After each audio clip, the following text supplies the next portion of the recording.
Untuk informasi lebih lengkap dan berita-berita lainnya yang terkait, klik link di deskripsi di bawah ini. Dan jangan lupa juga subscribe channel YouTube kami. Pastikan Anda juga menginstal aplikasi CNBC Indonesia yang tersedia di App Store dan Play Store. Sebenarnya antara mobil baru sama mobil bekas itu ada plus minusnya gitu ya Mbak Sis ya. Jadi ada segmen yang memang memilih yang lebih suka untuk melakukan pembelian mobil baru, ada segmen juga yang melakukan pembelian mobil bekas gitu. Jadi kalau kita bicara dari sisi kredit juga akan mengikuti pola tersebut gitu.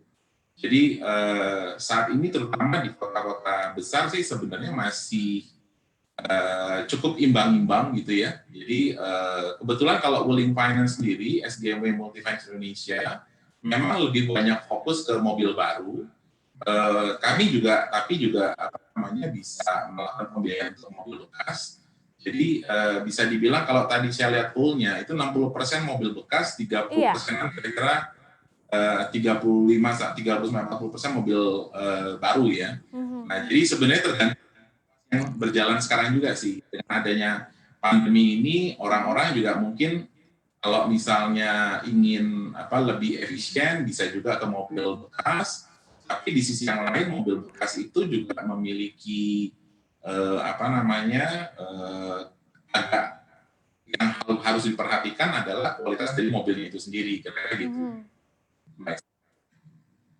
Oke, ada beberapa hal pasti yang harus dipertimbangkan ya. Bahkan sebelum kita memilih mau mobil baru atau mobil bekas, kalau mau mencicil kredit saja ada beberapa hal yang harus dipertimbangkan begitu ya Pak Adit. Misalnya kita punya dana yang terbatas begitu pada apalagi saat pandemi seperti ini. Kira-kira kalau kita mau mengambil mobil, lebih bagusnya Pak Adit sendiri menyarankannya untuk kredit mobil baru masih memungkinkankah atau lebih baik nggak apa-apa sih kredit mobil bekas saja Pak Adit? Sebenarnya kalau kita bicara dari sisi pembiayaan atau bantu untuk membeli mobil kendaraan kredit, sebenarnya baik mobil baru maupun mobil bekas itu punya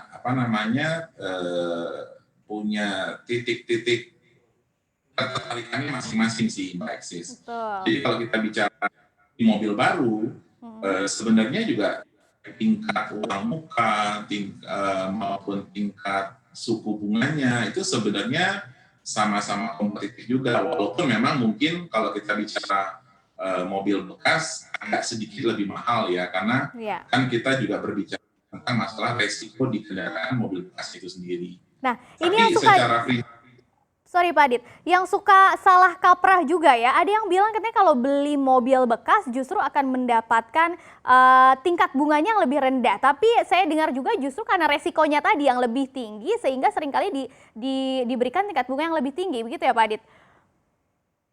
Itu betul sekali, kecenderungannya begitu, karena kalau kita bicara mobil bekas kan berarti ada resiko yang berbeda. Kalau mobil baru kan benar-benar grass dari pabrik gitu ya, dan sudah ada ada pemakaiannya, jadi relatif tingkat resikonya lebih kecil. Sementara kalau kita bicara mobil bekas dari sisi pemakaian kendaraan, dari sisi hal-hal yang lain itu memang memiliki tingkat resiko yang lebih tinggi, sehingga biasanya perusahaan pembiayaan atau bank itu akan memberikan tingkat suku bunga yang sedikit lebih besar. Oke, nah dari pengalaman perusahaan juga Pak Adit, kalau dilihat ada beberapa kelebihan kredit mobil baik bekas ataupun baru, biasanya yang paling sering membuat konsumen memilih mobil baru atau mobil bekas tuh kelebihan yang mana sih Pak Adit? Kalau saya pikir sih kalau kita bicara mobil baru, mirip sama kalau kita bicara handphone ya. Kalau mobil baru itu semakin lama, feature sama kelebihannya juga akan jauh lebih komplit dan lebih lengkap. Sementara kalau kita bicara mobil bekas kan berarti ada beberapa hal yang ketinggalan.